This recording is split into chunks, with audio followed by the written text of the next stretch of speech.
नमस्कार दोस्तों, जय हिंद, वंदे मातरम। मैं आपके साथ जायसवाल सर। सभी प्यारे मित्रों का, सभी भाभी अध्यापक अध्यापिकाएं, शिक्षक बंधुओं का वेलकम, अभिनंदन है दोस्तों आपके अपने परिवार अवर फैमिली शिक्षकों के परिवार जायसवाल कोचिंग सेंटर पर, पावर्ड बाई शिक्षा ही प्रकाश है। दोस्तों बात करेंगे बाल विकास शिक्षा शास्त्र के प्रैक्टिस सेट नंबर 8 की बात करेंगे।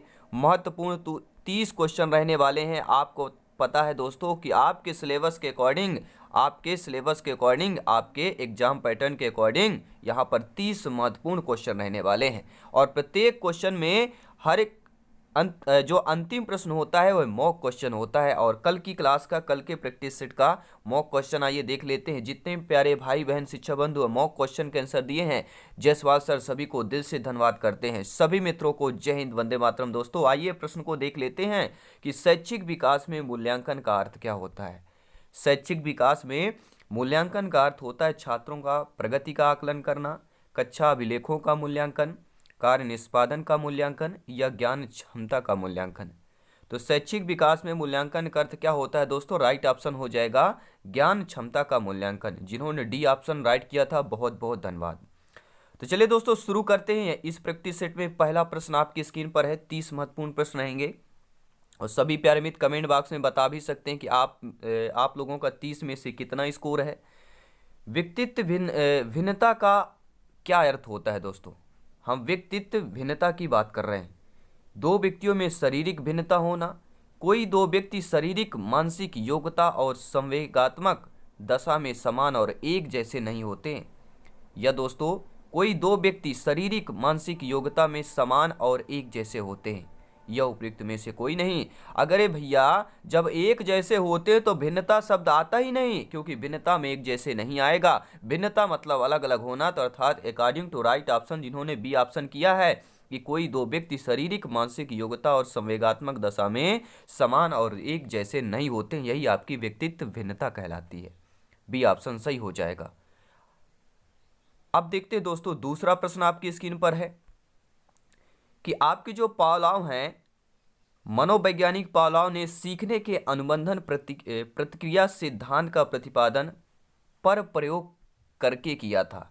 खरगोश पर प्रयोग करके, चूहे पर प्रयोग करके, कुत्ते पर प्रयोग करके या दोस्तों बंदर पर प्रयोग करके किया था। तो आपके जो पावलाव महोदय हैं दोस्तों, जो अधिगम के सिद्धांत देने वाले हैं, अनुक्रिया, उद्दीपन, अनुबंधन क्रिया करके प्राणी किसी लक्ष्य उद्दीपक को प्राप्त करता, उसे अनुबंधन कहते हैं। और इनको 1904 में नोबेल पुरस्कार मिला। इन्होंने लार ग्रंथि में, ठीक है, लार ग्रंथि में इनको पुरस्कार मिला था 1904 में। कब मिला था? 1904 में मिला था। और इन्होंने कुत्ते पर प्रयोग किया था। अर्थात दोस्तों सी ऑप्शन सही हो जाएगा। पता है 2-3 प्रश्न आपके पूछे जाते हैं। आपके पॉलाव की बात करें, थांडाई की बात करें। अब देखते हैं दोस्तों अगला प्रश्न। शिक्षा का समान अवसर का अर्थ क्या होता है? जो शिक्षा का है, इसका समान अवसर, इसका अर्थ क्या होता है दोस्तों? कि एक बालक की जाति, मत, रंग, क्षेत्र और धर्म के आधार पर न मानते हुए समान शिक्षा मिलनी चाहिए।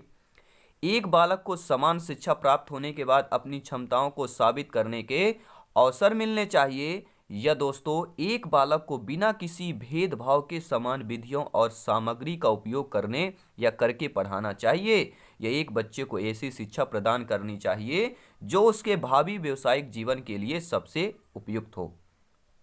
तो राइट ऑप्शन क्या हो जाएगा? शिक्षा का समान अवसर का अर्थ यही होता है दोस्तों, जिन्होंने डी ऑप्शन सही किया है। शिक्षा का समान अवसर का अर्थ होता है कि एक बच्चे को ऐसी शिक्षा प्रदान करनी चाहिए जो उसके भावी व्यावसायिक जीवन के लिए सबसे उपयुक्त हो। According to question, right option number D हो जाएगा। अगला प्रश्न देखेंगे दोस्तों कि हार्वर्ड गार्डनर का जो बुद्धि का सिद्धांत है दोस्तों, वह किस पर बल देता है? शिक्षार्थियों के अनुबंधित कौशलों पर बल देता है, समान बुद्धि पर बल देता है, विद्यालय में आवश्यक समान योग्यताओं पर बल देता है, या प्रत्येक व्यक्ति की विलक्षण योग्यताओं पर बल देता है? आपका ओपिनियन, आपका फीडबैक सरमान है। आई होप सभी प्यारे मित्र वीडियो को लाइक अवश्य कर लिया होगा। उनको दिल से धन्यवाद, दिल से थैंक्स करते हैं दोस्तों। तो हार्वर्ड गार्डनर बुद्धि का सिद्धांत पर बल दिया देता है। किस पर बल देता है दोस्तों? तो पहली बात यह हो गई कि हार्वर्ड गार्डनर बुद्धि का सिद्धांत किस पर बल देता है? प्रत्येक व्यक्ति की विलक्षण योग्यताओं पर बल देता है। विलक्षण शब्द चूज करना है आपको, क्योंकि दोस्तों प्रत्येक व्यक्ति की विलक्षण योग्यताओं, बुद्धि का स्वरूप एकाकी न होकर बहुकारकी होता है। तथा प्रत्येक बुद्धि एक दूसरे से अलग होती है। प्रत्येक ज्ञान एवं बुद्धि एक दूसरे से स्वतंत्र होती है। बुद्धि के विभिन्न प्रकारों में एक दूसरे के साथ अंतःक्रिया करने की प्रवृत्ति पाई जाती है और प्रत्येक व्यक्ति में विलक्षण योग्यता होती है। पांचवा प्रश्न आपके स्क्रीन पर है कि प्रतिभाशाली विद्यार्थी हैं। जो प्रतिभाशाली विद्यार्थी होते हैं दोस्तों, वह आपके अभिसारी चिंतक होते हैं, अपसारी चिंतक होते हैं, बहिर्मुखी होते हैं या बहुत परिश्रमी होते हैं। सभी प्यारे मित्र कमेंट करेंगे, फीडबैक करेंगे। आपको ओपिनियन, आपका फीडबैक सम्मान है दोस्तों, क्योंकि आप सभी लोग भावी अध्यापक अध्यापिकाएं हैं। राष्ट्र हित में शिक्षा का सबसे बड़ा योगदान आप सभी का होता है। तो आप सभी शिक्षकों को जायसवाल सर का नमन है दोस्तों। हम सभी भावी अध्यापक अध्यापिकाओं का तहे दिल से अभिनंदन करते हैं। प्रतिभाशाली विद्यार्थी की बात करेंगे तो प्रतिभाशाली जो विद्यार्थी होता है वह अपसारी चिंतक होता है। कैसा होता है दोस्तों? अपसारी चिंतक कहलाता है। और अगला प्रश्न आपके स्क्रीन पर है कि विद्यालयों को किसके लिए व्यक्तित्व भिन्नताओं को पूरा करना चाहिए। जो विद्यालय होते हैं, विद्यालय को जो है दोस्तों किसके लिए व्यक्तित्व भिन्नताओं को पूरा करना चाहिए? व्यक्तित्व शिक्षार्थी को विशिष्ट होने की अनुभूति कराने के लिए, व्यक्तित्व शिक्षार्थियों के मध्य खाई को कम करने के लिए। जो व्यक्तित्व में शिक्षार्थियों के मध्य खाई मतलब क्या होता है? खाई मतलब होता है दोस्तों दूरियां, तो उसको कम करें। शिक्षार्थियों के मध्य दूरियां कम होनी चाहिए। शिक्षार्थियों के निष्पादन और योग्यताओं को समान करने के लिए, या यह समझने के लिए कि क्यों शिक्षार्थी सीखने की योग्य या अयोग्य है। तो विद्यालयों को किसके लिए व्यक्तित्व भिन्नताओं को पूरा करना चाहिए? तो वह दोस्तों कि यह समझने के लिए कि क्यों शिक्षार्थी सीखने के योग्य या अयोग्य है। राइट ऑप्शन आपका डी ऑप्शन हो जाएगा, क्योंकि हम व्यक्तित्व भिन्नताओं को पूरा करना चाहते हैं। तो यह समझना बहुत जरूरी है कि शिक्षार्थी जो है सीखने योग्य अयोग्य की बात करेंगे। अगला प्रश्न है दोस्तों, सभी प्यारे मित्र कमेंट करेंगे, निम्नलिखित में से कौन सा बुद्धि के मापन में प्रयोग नहीं किया जा सकता है? सभी प्यारे मित्र कमेंट करेंगे, कौन सा बुद्धि के मापन में प्रयोग नहीं किया जा सकता है? प्रश्न का उत्तर देने में लगने वाला समय, विद्यार्थी की अनुकूलन क्षमता, या विद्यार्थी की शिक्षक का ध्यान आकर्षित करने की योग्यता, या पियाजे संबंधी कार्य। सभी प्यारे मित्र कमेंट करेंगे कौन सा बुद्धि के मापन में प्रयोग नहीं किया जा सकता। तो सभी लोग जानते हैं कि दोस्तों विद्यार्थी की शिक्षक का ध्यान आकर्षित करने की योग्यता यह बुद्धि के मापन में प्रयोग नहीं करते हैं, नहीं किया जा सकता है।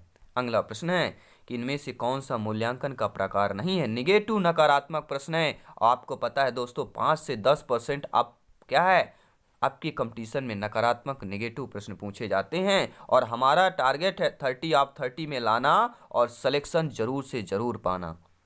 तो कौन सा मूल्यांकन का प्रकार नहीं है? आप जानते हैं निर्माणात्मक यह मूल्यांकन का प्रकार होता है, योगात्मक होता है, और सीसी आपने तो देखा ही होगा, ठीक है, मूल्यांकन का प्रकार। लेकिन मानक जो होता है यह नहीं होगा, मानक मूल्यांकन का प्रकार नहीं होता है। According two questions right option number first हो जाएगा। अगला प्रश्न है दोस्तों, सभी प्यारे मित्र जानते हैं हम बात कर रहे हैं शैशवावस्था की बात कर रहे हैं दोस्तों। जी हाँ, शैशवावस्था या शैशव काल की अवधि होती है जन्म से 1 वर्ष, जन्म से 2 वर्ष, जन्म से 3 वर्ष, या आपका 2 से 3 वर्ष। सभी प्यारे मित्र कमेंट करेंगे। हम बात कर रहे हैं शैशव काल की अवधि की बात कर रहे हैं। सभी प्यारे मित्र कमेंट करेंगे, फीडबैक करेंगे। दोस्तों शैशव काल की सभी प्यारे मित्र जानते हैं अवधि जन्म से लेकर 2 वर्ष तक की जो अवस्था होती है वह शैशव काल की अवधि कहलाती है। बी ऑप्शन सही हो जाएगा। अगला प्रश्न है दोस्तों कि कक्षाध्यापक ने राघव को अपनी कक्षा में अपने कीबोर्ड पर स्वयं द्वारा तैयार किया गया मधुर संगीत बजाते हुए देखा। कक्षाध्यापक ने विचार किया कि राघव में बुद्धि उच्च स्तरीय थी। आप देखिए, आप सभी लोग भावी अध्यापक अध्यापिकाएं आपकी नियुक्त होगी, आप अध्यापक अध्यापिका बनेंगे, शिक्षक शिक्षिका बनेंगे, और आप देखते हैं आपकी कक्षा में एक राघव नाम का विद्यार्थी है, ठीक है, कक्षा में, जो अपने कीबोर्ड पर यानी अपने ही अनुसार लिखा हुआ गाना मधुर संगीत बजाता है। तो आप एक कक्षाध्यापक कक्षाध्यापिका के विचार किया कि राघव की जो बुद्धि है वह उच्च स्तरीय थी। कैसे? स्थनिक, शारीरिक गतिबोधक, संगीतमय या भाषाई होगी। तो बच्चा क्या है, मधुर संगीत बजाता है, तो कैसी उसकी बुद्धि हो जाएगी? संगीतमय बुद्धि उच्च स्तरीय हो जाएगी। सी ऑप्शन सही हो जाएगा। अगला प्रश्न है कि सृजनात्मकता मौलिक परिणामों को अभिव्यक्त करने की मानसिक प्रक्रिया है, यह कथन किसका है? काल एवं ब्रूस का है, ड्रेव हल का है, डिहान का है या के एंड के का है? सभी प्यारे मित्र कमेंट करेंगे। सृजनात्मकता मौलिक परिणामों को अभिव्यक्त करने की मानसिक प्रक्रिया है, यह आपका क्रो एवं क्रो का कहना है। और इन पर स्किनर ने कहा है, स्किनर का भी परिभाषा है, स्टेटमेंट कथन है कि सृजनात्मक चिंतन वह है जो नए क्षेत्र की खोज करता है, नए परीक्षण करता है और नई भविष्यवाणियां करता है, नए निष्कर्ष निकालता है। यह किसका कथन है? स्किनर के अनुसार। जब आपकी आ जाए कि सृजनात्मकता वह चिंतन है जो नए खोज करता है, जो नए परीक्षण करता है, जो नई भविष्यवाणी करता है, नए निष्कर्ष निकालता है, ये चार चीजें आ जाए सृजनात्मक चिंतन के संबंध में, तो आपको स्किनर राइट ऑप्शन करना है। अगला प्रश्न है दोस्तों सभी प्यारे मित्र कि विकास का अर्थ क्या होता है? हम बचपन से सुनते आ रहे हैं, हमारा विकास नहीं हो रहा, हमारा देश का विकास नहीं हो रहा, हमारा देश का विकास हो रहा, हमारे राज्य का विकास हो रहा है, हमारे घर परिवार का विकास हो रहा है, बचपन से सुनते आ रहे हैं विकास। तो इसका अर्थ क्या होता है दोस्तों? कि परिवर्तनों की उत्तरोत्तर श्रृंखला, अभिप्रेरणा के फलस्वरूप होने वाले परिवर्तनों की उत्तरोत्तर श्रृंखला, या अभिप्रेरणा एवं अनुभव के फलस्वरूप होने वाले परिवर्तनों की उत्तरोत्तर श्रृंखला, या हम बात करें परिपक्वता एवं अनुभव के फलस्वरूप होने वाले परिवर्तनों की श्रृंखला। तो विकास का अर्थ क्या होता है दोस्तों? विकास का अर्थ यही है कि अभिप्रेरणा एवं अनुभव के फलस्वरूप होने वाले परिवर्तनों की उत्तरोत्तर श्रृंखला। अभिप्रेरण मतलब होता है मोटिवेशन, और अनुभव सभी लोग जानते हैं, जितना ज्यादा आप सीखते हैं तो अभिप्रेरणा एवं अनुभव के फलस्वरूप होने वाले परिवर्तन की उत्तर श्रृंखला ही विकास कहलाती है। अगला प्रश्न है, मनोविज्ञान की बाह्य दर्शन विधि के जनक कौन है? टाइडमैन है, वुडवर्थ है, जेबी वाटसन है, फ्रायड है? सभी प्यारे मित्र कमेंट करेंगे, फीडबैक करेंगे। जिनका सपना है अध्यापक अध्यापिका बनना, शिक्षक बनना, सिलेक्शन यहाँ पर श्योर एवं प्योर है, क्योंकि ये आपका अपना परिवार है दोस्तों, शिक्षकों का परिवार है। तो मनोविज्ञान के जब भी बाह्य दर्शन विधि के जनक की बात की जाए तो आपके कौन हो जाएंगे? जेबी वाटसन हो जाएंगे।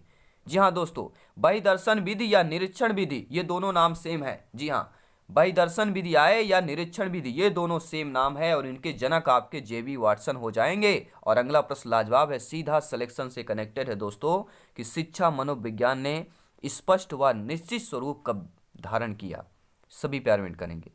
शिक्षा मनोविज्ञान ने स्पष्ट व निश्चित स्वरूप कब धारण किया था? आपके 1900 में, 1920 में, 1930 में, 1940 में? आपका कमेंट, आपका फीडबैक, ओपिनियन आपका शर्मान है। तो शिक्षा मनोविज्ञान ने स्पष्ट व निश्चित स्वरूप कब धारण किया था? वह 1920 की बात करेंगे। 1920 में, 1920 में दोस्तों शिक्षा मनोविज्ञान ने स्पष्ट एवं निश्चित स्वरूप धारण किया था।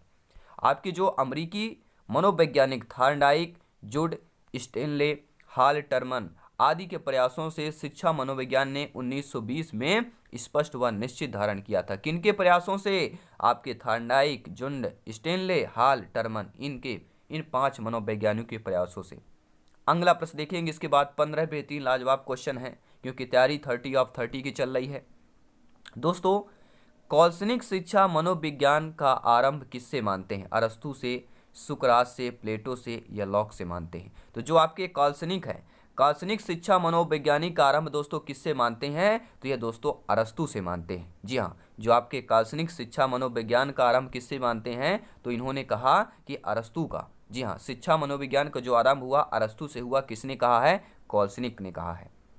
अगला प्रश्न है दोस्तों कि सीखना जो है किससे प्रभावित होता है? जो सीखना होता है, लर्निंग होता है, वह किससे प्रभावित होता है? आत्मा से, मन से, बुद्धि से या दोस्तों प्रेरणा से? आप सभी प्यारे मित्र कमेंट करेंगे। मैं कमेंट रीड कर पा रहा हूँ, सभी का रिप्लाई कर पा रहा हूँ, सभी का फीडबैक मिलेगा। सीखना दोस्तों किससे प्रभावित होता है? तो सीखना दोस्तों आपके प्रेरणा से प्रभावित होता है। आपने देखा होगा आपके घर में बोला जाता है उससे प्रेरणा लीजिए, आईपीएस यूपीएस वो शिक्षक बन गया, उससे कुछ प्रेरणा लो। ठीक है, घर में बोलते होंगे आपके माता पिता जो भी बड़े होंगे, बोलते होंगे घर में कि उससे प्रेरणा लेनी चाहिए। प्रेरणा मतलब क्या होता है? सीखना। यानी सीखना किससे प्रभावित होता है? आपके प्रेरणा से प्रभावित होता है दोस्तों। डी ऑप्शन सही हो जाएगा। अगला प्रश्न आपकी स्क्रीन पर है कि खेल को ऐच्छिक तथा आत्म प्रेरित क्रिया किस मनोवैज्ञानिक ने बताया है? हम बात कर रहे हैं खेल के ऐच्छिक आत्म प्रेरित क्रिया किस मनोवैज्ञानिक ने बताया है? फ्रॉयड ने, स्टर्न ने, जेम्स ड्रेवर ने या अरस्तु ने? सभी प्यारे मित्र कमेंट करेंगे। ऐच्छिक तथा आत्म प्रेरित क्रिया किस मनोवैज्ञानिक ने बताया? तो आपके दोस्तों जेम्स डेवर ना होकर स्टर्न हो जाएंगे। खेल को ऐच्छिक और आत्म प्रेरित क्रिया किसने बताया? स्टर्न ने बताया। खेल को ऐच्छिक से आत्म प्रेरित को टर्न कर लेना, खेल को ऐच्छिक से आत्म प्रेरित पर टर्न कर लेना, ये आपको याद रखना है। ऐच्छिक से आत्म प्रेरित पर टर्न करना, बी ऑप्शन सही हो जाएगा। अगला प्रश्न है दोस्तों कि निम्नलिखित में से समाजमिति विधि के प्रणेता कौन है? काफी बार दोस्तों आपके टीटी एग्जाम में पूछा गया प्रश्न है कि समाजमिति विधि के प्रणेता माने जाते हैं आपकी हर्बर्ट, जीन पियाजे जी, जे.एल. मेरोनो या थॉर्नडाइक हो जाएगा। सभी प्यारे मित्र कमेंट करेंगे। समाजमिति विधि के प्रणेता जो माने जाते हैं सभी लोग जानते हैं, जे.एल. मोरेनो माने जाते हैं। और प्रोजेक्ट विधि के प्रणेता किलपैट्रिक माने जाते हैं। निगमन व आगमन विधि के अरस्तु माने जाते हैं। मनोविश्लेषणात्मक विधि के सिगमंड फ्रॉयड माने जाते हैं। और प्रयोजनवाद के प्रवर्तक दोस्तों जॉन डेवी माने जाते हैं। ये बहुत बार आपके टीटी एग्जाम में पूछा गया प्रश्न है। अगला प्रश्न आपके स्क्रीन पर है, इसके बाद 10 क्वेश्चन करेंगे, साथ ही साथ एक मॉक क्वेश्चन भी रहेगा। दोस्तों अगर आपने टेलीग्राम में ज्वाइन नहीं किया है तो टेलीग्राम में जरूर ज्वाइन करें। वहां पे नोट्स, पीडीएफ फाइल सब कुछ आपको फ्री में मिलता है, क्योंकि राष्ट्र हित में शिक्षा की बात करते हैं। और साथ ही साथ दोस्तों इंस्टाग्राम में जायसवाल सर या अपने परिवार जायसवाल कोचिंग सेंटर को आप इंस्टाग्राम पर भी फॉलो कर सकते हैं। वहां पर आप डायरेक्टली जायसवाल सर से बातें कर सकते हैं। जो भी क्वेश्चन हो आप वहां पे, ठीक है, जो भी प्रॉब्लम हो वहां पे आप, ठीक है, मैसेज कर सकते हैं, चैट कर सकते हैं। तो इंस्टाग्राम पर भी जरूर फॉलो करें।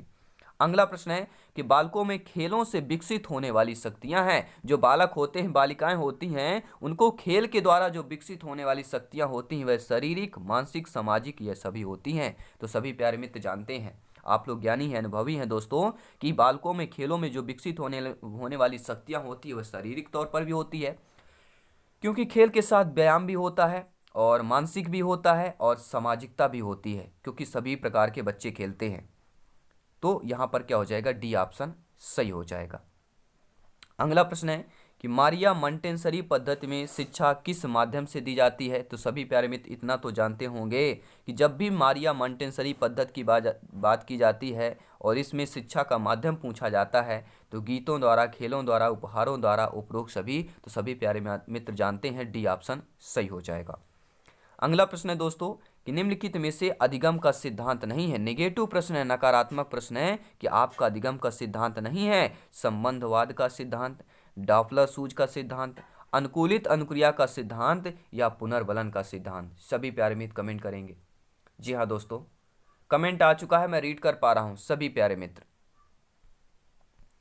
देखिए दोस्तों, आपने संबंधवाद का सिद्धांत पढ़ा होगा, अनुकूलित अनुक्रिया सिद्धांत आपने पढ़ा होगा, और आपने दोस्तों पुनर्वलन का सिद्धांत भी पढ़ा होगा। लेकिन दोस्तों क्या आपने डॉपलर सूज का सिद्धांत अधिगम सिद्धांत में पढ़ा है? नहीं पढ़ा है ना। तो फिर according to question right option negative option क्या हो जाएगा? डॉपलर सूज का सिद्धांत, जो कि अधिगम का सिद्धांत नहीं होगा। अगला प्रश्न है दोस्तों कि वह प्रथम अमेरिकी मनोवैज्ञानिक जिसने पशुओं पर सर्वप्रथम प्रयोग किया हो? Bagley, Kohler, Thorndike, Pavlov. तो सभी प्यारे मित्र जानते हैं हम पशु की बात कर रहे हैं। तो सर्वप्रथम जो अमेरिकी मनोवैज्ञानिक हैं उन्होंने पशुओं पर सर्वप्रथम प्रयोग किया। पहली बात तो सर्वप्रथम क्या है? एक अमेरिकी मनोवैज्ञानिक है। पशुओं पर सर्वप्रथम प्रयोग करने वाले आपके थॉर्नडाइक महोदय जी हैं। सभी प्यारे मित्र कमेंट करेंगे। हम बात कर रहे हैं दोस्तों थॉर्नडाइक है, जिन्होंने प्रयास एवं त्रुटिका सिद्धांत दिया, शिक्षा मनोविज्ञान बुक्स भी लिखी आपने थॉर्नडाइक ने। एनिमल इंटेलिजेंस बुक्स नामक किसने लिखा? आपके थॉर्नडाइक महोदय ने लिखा। ये अमेरिकी, ठीक है, अमेरिकी वैज्ञानिक है, पशु वैज्ञानिक है, और प्रथम शैक्षिक मनोवैज्ञानिक है। और इन्होंने दोस्तों मुख्य नियम 3 दिए थे आपके थॉर्नडाइक महोदय ने, एक अभ्यास का, तत्परता का, प्रभाव व परिणाम का। और गौण नियम कितने दिए थे? 5 नियम दिए थे। बहुप्रतिक्रिया, मनोवृत्ति, आंशिक क्रिया, आत्मकिरण, और आपका जो होता है सहचर क्रिया। 5 आपके दो गौण नियम दिए थे। अब देखते हैं दोस्तों अगला प्रश्न। निम्नलिखित में से कौन सा मनोवैज्ञानिक का मनोविज्ञान जो बंध विज्ञान होता है, बंध मनोविज्ञान या संयोजनवाद कहलाता है? कौन सा मनोविज्ञान का मनोविज्ञान बंध मनोविज्ञान या संयोजनवाद कहलाता है? हल का, स्किनर का, कोहेलर का, थॉर्नडाइक का। बहुत से मेरे प्यारे मित्र कंफ्यूज भी हो गए हैं, कैसा क्वेश्चन है, कैसा प्रश्न है। कि मनोविज्ञान का मनोविज्ञान बंद मनोविज्ञान या संयोजनवाद कहलाता है, वह दोस्तों आपका थर्मोडाइक ही होंगे, अर्थात आपका डी ऑप्शन सही हो जाएगा। अगला प्रश्न है दोस्तों, गेस्टाल्ट के सिद्धांत व शिक्षा में अनुप्रयोग होते हैं। तो गेस्टाल्ट के सिद्धांत का शिक्षा में क्या अनुप्रयोग है दोस्तों? स्थिति का स्पष्ट संगठन का अनुप्रयोग है, या अधिगम स्तर के अनुकमल परिस्थितियों का निर्माण है, या स्वक्रिया द्वारा खोज हेतु प्रोत्साहन है, या उपयुक्त सभी है। तो गेस्टाल्ट सिद्धांत का शिक्षा में क्या अनुप्रयोग है? तो ये सारे अनुप्रयोग हैं, डी ऑप्शन सही हो जाएगा। अगला प्रश्न है दोस्तों, सक्रिय अनुबंधन का निम्नलिखित में से शिक्षा में कौन सा अनुप्रयोग नहीं है? व्यवहार को अपेक्षित रूप देना, मनस्तापी बालकों के प्रशिक्षण में, या व्यवहार को अपेक्षित रूप देना, या उपयुक्त में से कोई नहीं।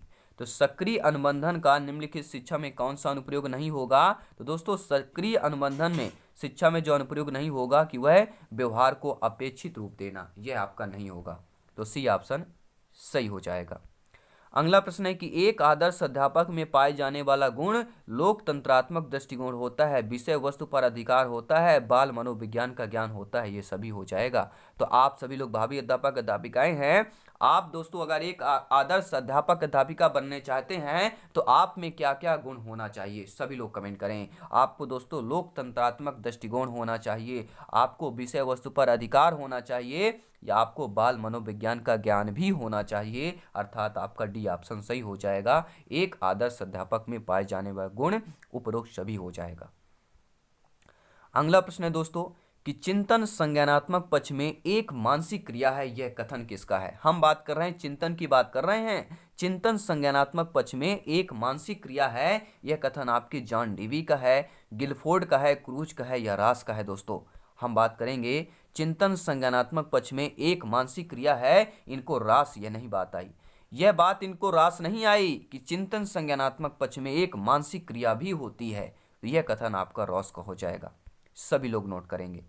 अगला प्रश्न है, इसके बाद मॉक क्वेश्चन रहेगा आपका कि यह आवश्यक नहीं है कि उच्च बुद्धि लब्ध वाले बच्चे में भी उच्च होंगे। यह आवश्यक नहीं है कि अगर उनकी कोई भी बच्चा जिसकी बुद्धि लब्ध उच्च हो तो उसके सृजनशीलता भी उच्च होंगे, अच्छे अंक प्राप्त करना भी उच्च होंगे, विश्लेषण करना उच्च होगा, या अध्ययन उच्च होगा। सभी लोग कमेंट करेंगे। आवश्यकता नहीं है दोस्तों कि जिस बालक या बालिका की, जिस व्यक्ति की, ठीक है, उच्च बुद्धि लब्धि होती है तो उन बच्चों में भी दोस्तों सृजनशीलता भी उच्च हो, यह आवश्यक नहीं होता है। और यह दोस्तों आपका मॉक क्वेश्चन आ गया, जिसका मुझे था इंतजार, वो मॉक क्वेश्चन है तैयार, अब तो आंसर फटाफट देना है, सिलेक्शन का रास्ता यहीं से लेना है। सभी प्यारे मित्र कमेंट करें। जी हाँ, सिलेक्शन का रास्ता यहीं से मिलने वाला है। जितना ज़्यादा मेहनत करेंगे, प्रैक्टिस करेंगे, सिलेक्शन उतना ही आसान होगा। आप सभी लोग जानते हैं दोस्तों, अहम निर्देशित होता है, मॉक क्वेश्चन है आपका आज का, कि अहम निर्देशित होता है सुख के सिद्धांत द्वारा, वास्तविकता सिद्धांत द्वारा, या आदर्शवादी सिद्धांत द्वारा, या समान सिद्धांत द्वारा। आपका कमेंट, आपका फीडबैक कमेंट बॉक्स इंतजार कर रहा है, मैं इंतजार कर रहा हूं, जयसवाल सर इंतजार कर रहे हैं, आपका कमेंट, आपका फीडबैक। तो अहम निर्देशित होता है, किस पर होता है, सभी प्यारे मित्र कमेंट करेंगे। और साथ ही साथ दोस्तों, आज की क्लास के, आज की सेशन में 30 में से 30 कितना स्कोर है, या आपके 20 प्लस स्कोर है, 25 स्कोर है, कितना स्कोर है, सभी लोग कमेंट करेंगे। तो सभी मित्रों को जय हिंद, वंदे मातरम। हर एक क्लास आपको मिल रही है आपके परिवार पे, शिक्षकों के परिवार को। तो चैनल को विजिट कीजिए, प्लेलिस्ट चेक कीजिए, आपके सिलेबस के अकॉर्डिंग हर एक क्वेश्चन, हर एक सिलेबस है। तो चलिए दोस्तों, मिलते हैं जल्दी नेक्स्ट क्लास पर। धन्यवाद सभी का, जय हिंद, वंदे मातरम।